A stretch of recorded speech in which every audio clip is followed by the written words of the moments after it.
Good morning, Facebook. We're live. We had a bit of a technical glitch there. It wasn't working straight away for some reason, but here we are. We're getting kick off. Let me see. Today's mug. It's actually one of my daughter's mugs. It's a kind of a dog kennel type thing, and it's very nice and pleasant. So, I hope everyone is good today. We've got a few questions. Again, thank you very much.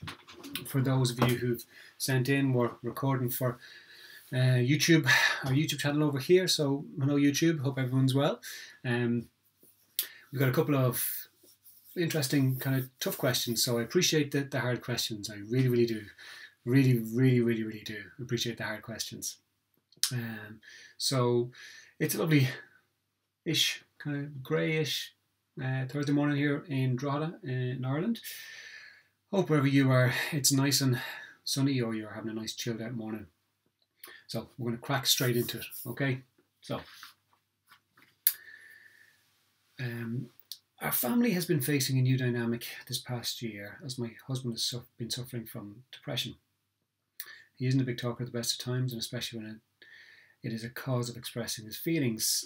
He is in a high-stress job where he sees people at their worst on a daily occurrence, but he finds it difficult to talk. We've been working it through, and he's finally up a bit more and is now seeing a counsellor weekly. So my question is, if you have any advice for parents dealing with depression or for their partners.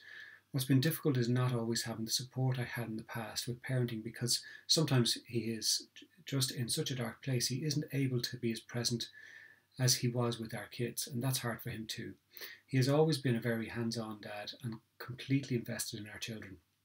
For me, it's tough because I'm trying to keep the peace and balance in the home, so it isn't causing more stress and trying to be emotionally available for our kids and my husband while being emotionally exhausted myself worrying about him. Our daughters are young, and while they are too young to completely understand the situation, I'm well aware that they can pick up on how we feel and on any tension or anxiety in the home, and the last thing in the world I would want is for us to take our tiredness and hurt on them, or the opposite, and burn ourselves out completely by trying to overcompensate. I don't really know much about depression, but this last year has been a steep learning curve for me. But since mental health has recently been gradually more accepted and talked about publicly, I just wondered if you had any information for dealing with this. Okay, that's a really difficult situation, and you know my thoughts are with you, because as a parent, you want to, I suppose, look after your kids and give your kids the best that you possibly can. And at the same time, you married this man, and you know you want to see him okay. I suppose, as you kind of alluded to, it's positive now that he's getting help to deal with his depression. It's not an easy thing to do, and you know I think sometimes we don't fully understand depression, and you know we look at somebody, and certainly I'm not saying this is the case for you, but for other people, we look at people with depression and, you know, why can't you get out of the bed? Why can't you just get up and get on with things? And it's kind of a vicious cycle. It's very difficult to just switch things on and off. It's virtually impossible.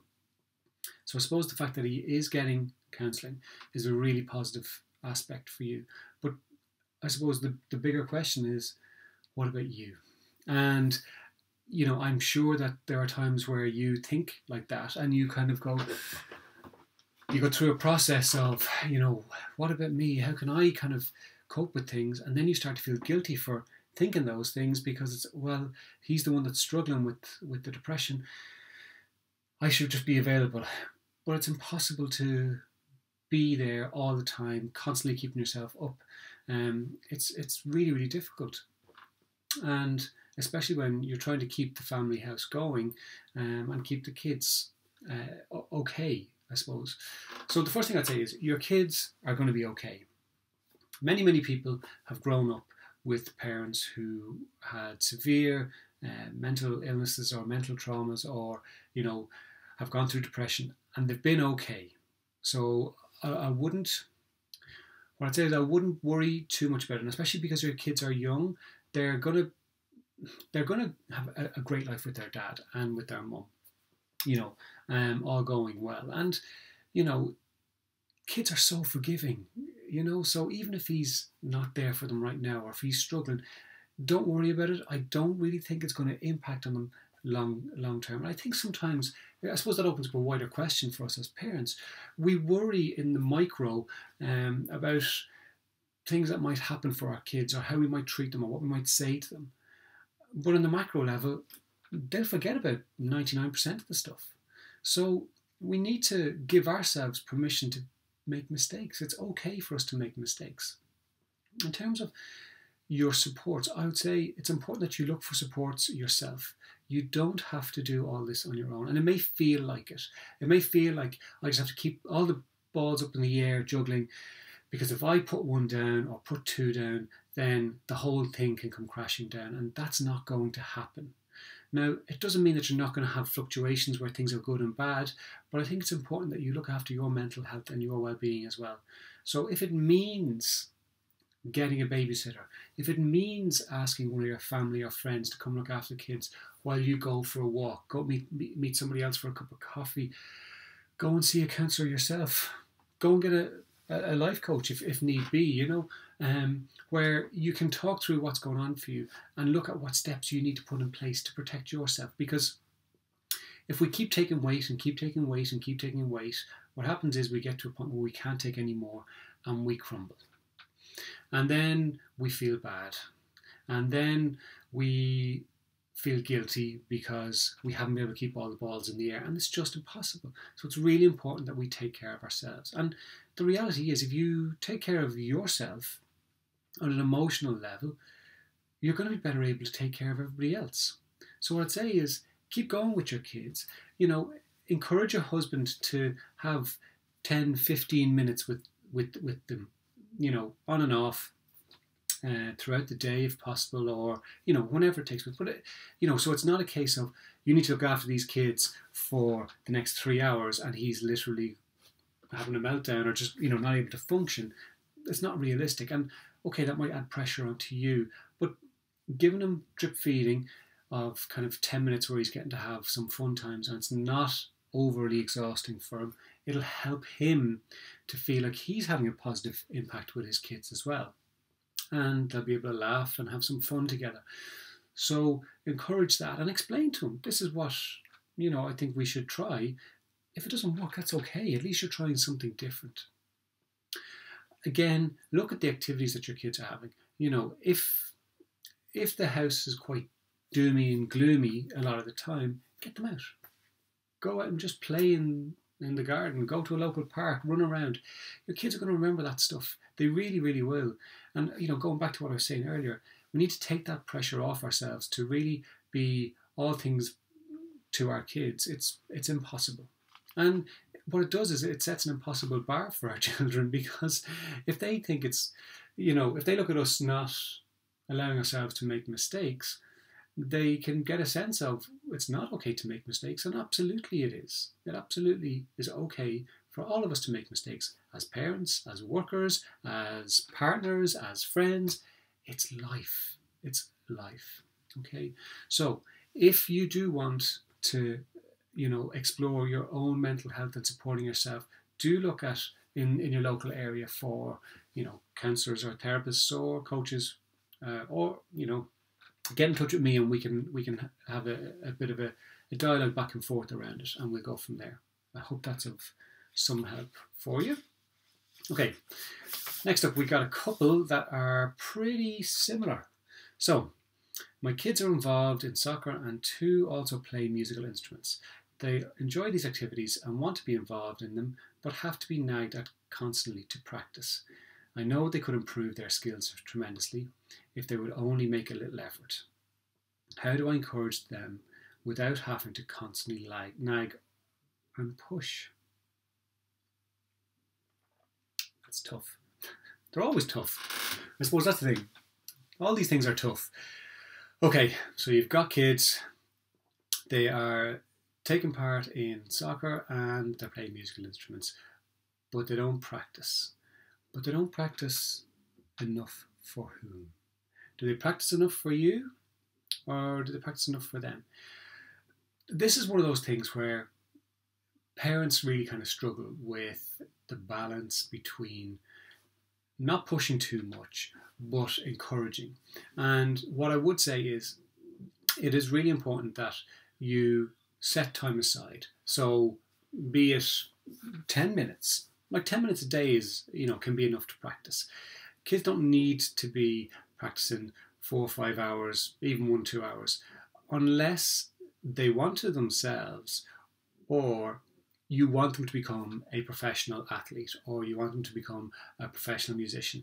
And even at that, you might push and push and push and get them trying to do as much practice as possible, and they may get to 18 and go, to hell with this, I'm not interested anymore, because it's just not fun anymore.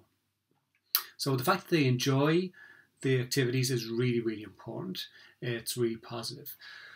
What I would say is, look at setting time aside for practice, but make it realistic.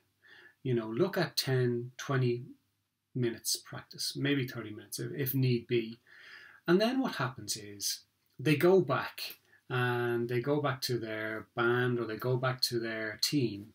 And if the practice isn't enough for them to maintain a place, that can sometimes then be the natural consequence of them not putting in enough practice. But I'm sure you don't want to make it a point where they don't enjoy it anymore because the practice is too cumbersome. So what I would say is, have that time set aside, and then allow the natural side of things to kick in. So they may then go and say, I want to give up.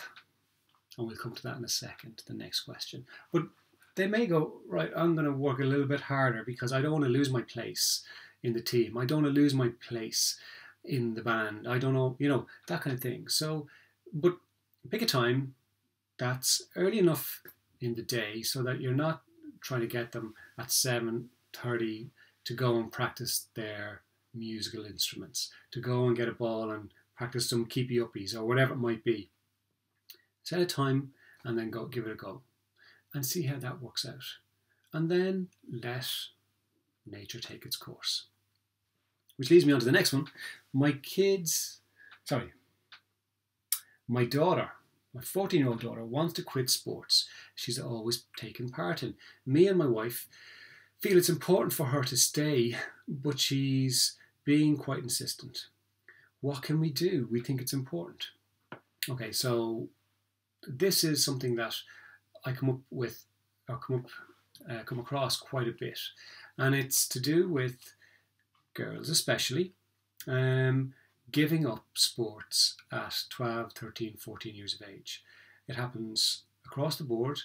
It is something that I find on a personal level, because I've got 2 daughters, very, very sad to see, because I think there's a whole societal issue here that, we're not going to get into anything too deep, but I think we don't give enough attention to the positive female sporting role models that are out there, and we don't hold them in the same regard as we do with the males, which then, I suppose, reduces the pool of role models that are available for our girls to look at and go, well, I can actually make a living, or I can actually carry this on to a point where it's really, really important and I can actually achieve at it. So that's the kind of society kind of side of things. But I do think it's important that as parents, we don't allow our kids to make excuses. We don't give them excuses. So in my experience of working with teenagers, a lot of parents get to a point where they're like, I don't want to have this argument with my daughter every single day. So I will just give her a note to get her out of PE. I will just let her stop taking part in sports because it's just not worth it. But yet we'll drive our boys 2, 3, sometimes 4 times a week to practice and matches, and sometimes across the country. And there will be times where our boys will go, I don't want to play this anymore, I'm fed up, or I'm a sub and I'm not getting on. We need, as parents, to keep our daughters participating in activities. Okay, so Now, if your daughter is at a point where she is saying, no, we've paused on Facebook for some reason. So we're going to pause. Okay, I don't know what happened there. We paused for some reason, and I was in the middle of giving a huge, big, fantastic sermon, and Facebook Live paused. So we're back at it. I hope you guys can start to see again. So we were talking about the daughters giving up sports. So I think what you can do is you can go to your daughter and say, right, if you really, really don't want to do the sport that you've been doing for a long time, you can stop. But you must take up another sport so that there's no break in activity. And it has to be a sport that you both agree on. So it can't be a case of going from, doing 10Ks every day to, I want to play tiddlywinks. It's a very, very important sport. So I think it's important that we do actually be parents and don't let them just give up things, because what happens then, there's a huge impact. There's an impact on their physical health. And then what can happen is you can start to find girls who start to try and control their weight, not through exercise and a healthy diet, but through, stopping things going into their mouth or getting sick, and eating disorders can start to come on. So I think it's really important that we give them the best opportunity possible to have a healthy life. I've said this before, and people have come back at me, but kids should not be fat. They should not be fat. They should not be overweight unless they've got a severe medical condition. So I think it's really, really important that we give them the best possible chance, because what we don't want is them having lifetime issues with their weight, which can have massive implications in their health. And the knock-on effect for the society that we live in is that there is huge expense involved in all that, when it's something so simple that we don't let them give up. And there'll always be peaks and troughs in interest in what we're doing. But it's important that we help them ride out the troughs. So there will be times where they won't want to take part. There will be times where they're not interested, but we need to keep them going. So, like I say, go to your daughter, and if she really, really hates it, if she really, really hates the sport that she was doing, get her to pick something different to try. And she has to try it for a minimum of 6 months. Okay, a minimum of 6 months. That she can't just go for 2 or 3 weeks, give up and say, right, I'm going to find something else. I'm going to find something else. And then see how she gets on. What she may find is that she stops going to the previous thing that she's been really, really enjoying, and she then has to turn around to you and go, actually, I want to go back because this new thing is not what I'm interested in. But I think we do need to take the responsibility and not just let them give up things. And the same comes with PE, okay? Guess what? And this is the one where women will turn around to me and go, you don't know what you're talking about. But women deal with severe period issues every single day of the week around the world. Let's not give our kids an excuse to stop participating in activities just because of a menstrual cycle. Now, that's where they'll get the daggers, but it's true. It's true. Okay, last one for today. My kids take up most of my time. I have literally no energy in the evening, and all I want to do is sit down and relax. I've been putting on weight, and this is worrying me. How do I get the balance between allowing myself to switch off and keep fit? So I suppose this is a similar situation in some cases to what we've just been talking about. So we are so tired, and the thoughts of having to get up in the evening and go and exercise because it's seen as something that is a pain when all we want to do is switch off. And it's really, really difficult. And it's very easy then to sit down in the evening with a cuppa and a little biscuit or a little piece of cake or a little packet of crisps or a big thing of cheese, whatever it might be. And that's when things slowly start to sneak up. And I think it's one of these things I've heard, one of these comments I've heard over years and years. did they not realise they were getting so fat? But what happens is, literally the weight just sneaks on. It does sneak on. And all of a sudden you do look in the mirror one day and go, oh my God, how did I go from this to this? So there's the physical side of the weight going on. And we can get stuck in a rut. As a parent, there are a few things you can do. One, you want to be healthy for your kids, right? And the reason is that kids learn from what they see as much as what they hear. So we can tell our children, you need to be healthy, you need to keep exercising, you need to eat well, you need to not give up activities. And then they're looking at us doing the complete opposite. So even if your kids are going to bed and you're going exercising, let them know what you're doing. Even at breakfast, I was out with my friend last night, we went for a walk, we went for a jog, we went to the gym, whatever it might be. Let them know that you're exercising and go and do it. Plus, it's really, really good for your mental health to get out, especially if you're with your kids all day in the same house. The four walls can start to close in on you. So it's really important that you get that headspace where you can go and switch off and go and bitch and moan and complain about, everything. Dog, your kids, your partner, your parents, your friends, whatever it might be, it doesn't matter. Get it out. Plus you're exercising at the same time. And make the healthy food choices, okay? Don't sit down and tell yourself that you've earned a chocolate bar, you've earned a packet of crisps, you've earned a few biscuits. It's like your kids. You wouldn't give your kids treats every single day or 2 or 3 times a day because of their weight. Don't give yourself those treats. Just don't have them in the house. If you find it, I'll be honest, I don't keep any sweet treats in this house because I will eat them. I'm such a sweet tooth, I will eat them all the time. So we don't buy them, except on a treat day when we allow ourselves to have a treat. And that's because we were finding that, I was finding that I was putting on weight.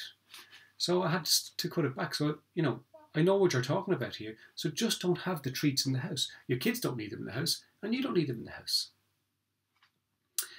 Then maybe if you find it difficult to get your behind off the sofa, maybe you need to get involved in a club or a group or whatever it might be, or a class that you go to regularly where you make a commitment to meet other people.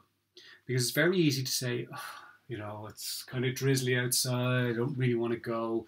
But if you've arranged to meet somebody else, it's much more difficult to go, I'm not going out. So do take the time to meet up with people. Do take the time to look at who could you actually enjoy spending time with, participating in some sort of activity. And you can try anything you want. That's the great thing. You're an adult. You can try anything you want. If you want to try it for bobsleigh or something like that, I don't know, give it a go. But definitely look at what you're doing right now, what you might want to do differently, and you'll be amazed at how quickly the weight will fall back off once you start exercising and you cut out the sweet treats. It will fall off pretty quick. Right. That's us. Me and Daisy are done for today. We hope you guys have a lovely Thursday, a fantastic weekend. Check out our podcast. Please do give us a rating on Facebook. It means an awful lot. It really, really does if you give us that 5 stars. It only takes you 2 seconds. If you find this information useful, if you find the sessions worthwhile, please do give us a rating. And have a wonderful week. And we will see you next week.